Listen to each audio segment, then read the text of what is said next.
पूज्य महाराज जी, आपके सत्संग में आपके द्वारा सुना है, तेरे भावे जो करे भलो बुरो संसार, नारायण तू बैठ के अपनो भुवन बुहार।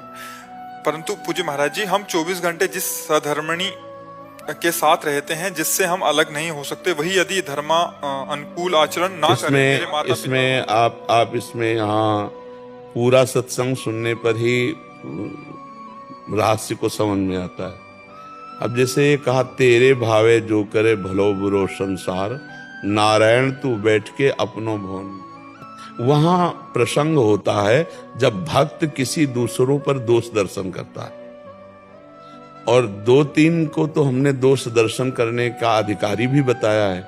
जैसे गुरु अपने शिष्य के दोष दर्शन करेगा तभी तो उसको ठीक कर पाएगा, पिता अपने पुत्र के दोष दर्शन करेगा तभी तो उसका सुधार कर सकता है। तो इसी तरह पति अपनी पत्नी या पत्नी अपने पति के भीतर, दोनों एक सहधर्मिणी है। तो अगर पत्नी अधर्माचरण से युक्त है तो हम उसके अधर्माचरण को देखकर उसको दूर करने की बात रखेंगे, उसके सामने रखेंगे। तो इसका मतलब ये नहीं हुआ कि हमारा पुत्र हमारी पत्नी गलत मार्ग में जा रही तो तेरे भावे जो करे भलो बुरो संसार। नहीं, ऐसा नहीं। वो कहाँ के लिए बात है कि आप भक्ति पे चल रहे हो, दूसरा अधर्माचरण कर रहा है, भगवान जाने उठी। लेकिन अपने जो घर परिवार के हैं, अपने जो शिष्य हैं, अपने जो पुत्र हैं, उनके लिए थोड़ी अगर जो भावे सो करो, ऐसा नहीं है। मान लो राजा है तो प्रजा पर दोष दर्शन करके उसे शासन में रख सकता है, पिता है तो परिवार को सुव्यवस्थित रखने के लिए आवश्यक है देखना कि कौन किस मार्ग में जा रहा है, कौन कैसे आचरण कर रहा है। और ये तो हुआ इसका उत्तर। और आपकी जो समस्या है लाखों की समस्या है, और उसका कारण वही जो हम प्रायः कहते रहते हैं, जो गर्लफ्रेंड बॉयफ्रेंड चला है ना, ये बहुत जीवन बर्बाद करने वाला है। हमने स्पष्ट कहा है कि जैसे आज जो चला है कि 4 दिन 10 दिन इससे व्यवहार रहा, और फिर वो एक शब्द चला ब्रेकअप, फिर नया बॉयफ्रेंड नई गर्लफ्रेंड, ब्रेकअप, फिर ये है क्या? अब जब उस बच्चे का बच्ची से ब्याह होगा किसी, तो एक जैसे रह पाएंगे क्या? वो पति पत्नी की तरह रह पाएंगे क्या? नहीं, 10-15 दिन में वो फिर बदलेंगे।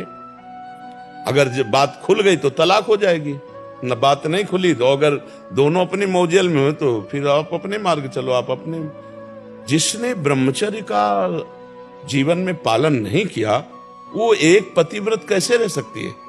या भाई सुधार हो जाए पवित्र हृदय की कि मुझसे गलती हुई और आजीवन अपने पति के सेवन, तो ऐसा हो सकता है। जो कई बच्चियों से गलत संबंध रखता है वो एक पत्नी व्रत कैसे रह सकता है? वो एक जगह नहीं चल पाएगा। आप देख लो ना, आंख खोल के देखो तो कैसा वातावरण बनता चला जा रहा है। पति अपनी लाइन, पत्नी अपनी लाइन। मतलब हमारा जो सनातन धर्म, हमारा जो गृहस्थ धर्म तो बड़ा पवित्र धर्म था। ब्याह तय कर जाते थे बुजुर्ग लोग, लड़का लड़की देखते ही नहीं थे, वो तो जब ब्याह होके आया तब देखते थे, और आजीवन निर्वाह करते थे, आजीवन निर्वाह करते थे। परिवार में सब समृद्ध बच्चे परिवार होते थे। अब तो क्या देख के क्या वो एक चला है लिव इन रिलेशन। मतलब तुमने क्या समझ रखा है? चरित्रहीनता की हद हो गई। महीना 2 महीना भोग के बाद वो फिर नापसंद तो करेगा ही, क्योंकि दूसरा वो देखेगा। ये क्या चल रहा है? तो अब भाई पति पत्नी का निर्वाह इस नए समय में बहुत ही भगवान की असीम कृपा समझो जिनका हो जाए, नहीं तो ये जो चरित्र चल रहा है, ये पति पत्नी का जीवन निर्वाह कैसे होने देगा? नवम मन की चाट है, उस पर कोई शासन नहीं है, न धर्म का, न शास्त्र का, न गुरुजनों का, तो कैसे समझ में आवे? हाँ, कोई पवित्र दिमाग की, जैसे कि हमारे द्वारा गलती हुई, हम उसको जीवन में वो सुधार कर सकते हैं कि हो, जब तक गलती हुई हो गई, हमने अपने पति का वर्ण कर लिया, आप धर्म से चलेंगे, वो बात अलग है। तो अब इसका सुधार क्या हो सकता है? ज्यादा कलह अशांति पैदा करोगे तो आगे बढ़ जाएगा, हिसाब हिंसा में आ जाएगा, राग द्वेष में आ जाएगा, तलाक में बदल जाएगा। ये चीजें होती नहीं होती? तो ये जो चरित्र चल रहा है हमारे देश के लिए बहुत हानिकारक है, हमारे समाज के लिए बहुत हानिकारक है, हमारे आगे की पीढ़ी के लिए बहुत हानिकारक है।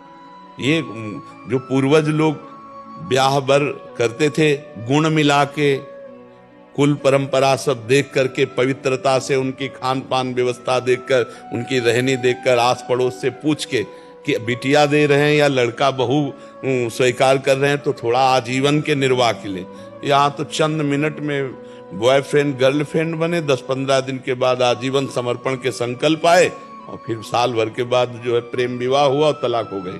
तो बहुत बुद्धिमानी से काम लो, कभी हिंसा की वृत्ति मत लाना, कभी मारपीट मत करना। जब ऐसा समझ में आवे कि हमारे धर्म से विरुद्ध आचरण हो रहा है तो अपने को अलग कर ले, यही उत्तम बात है। लड़ाई झगड़ा न करे, मारपीट न करे।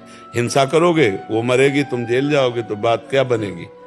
राग द्वेष करोगे तो ठीक नहीं, मार पिटाई ठीक नहीं। सबसे बढ़िया काम है, यदि आपका मन ना मिले इसके बाद भी, ब्याह के बाद भी, और धर्म विरुद्ध आचरण हो तो फिर आपस में संबंध विच्छेद कर लेना चाहिए सरकारी। मारपीट हिंसा नहीं करनी चाहिए। क्यों?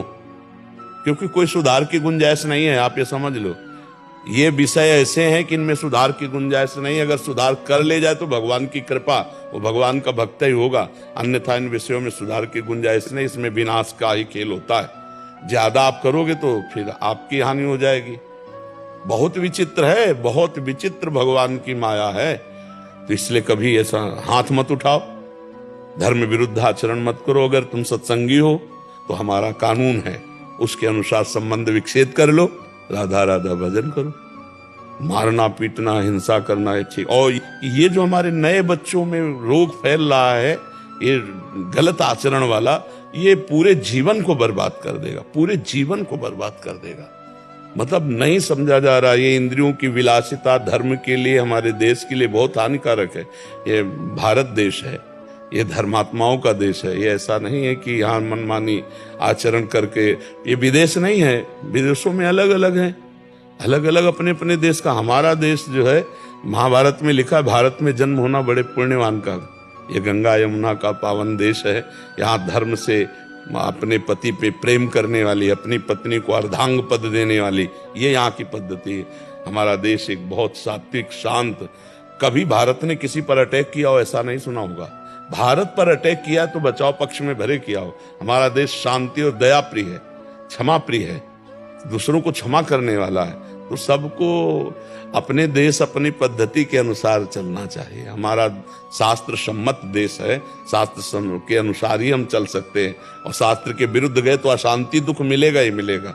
बोलो वो क्या सुख है, तुम देख रहे हो हमारी अर्धांगिनी दूसरे के साथ जा रही, वो देख रहे मेरा पति है दूसरे के साथ जा रहा है। तो वही संस्कार भारत में आ रहे हैं। अपने यहाँ तो ऐसी पद्धति है नहीं, अपने यहाँ तो धर्म के अनुसार चला जाए, यही पद्धति है। शांति से कानून की व्यवस्था के अनुसार अलग हो जाए। मारना पीटना ये धर्म के अनुकूल नहीं। मारना पीटना हिंसा करना, उसमें अपनी भी जिंदगी बर्बाद करे, दूसरे की भी जिंदगी। रास्ता खोजो अपना, राधे श्याम, अलग हो जाओ। क्यों?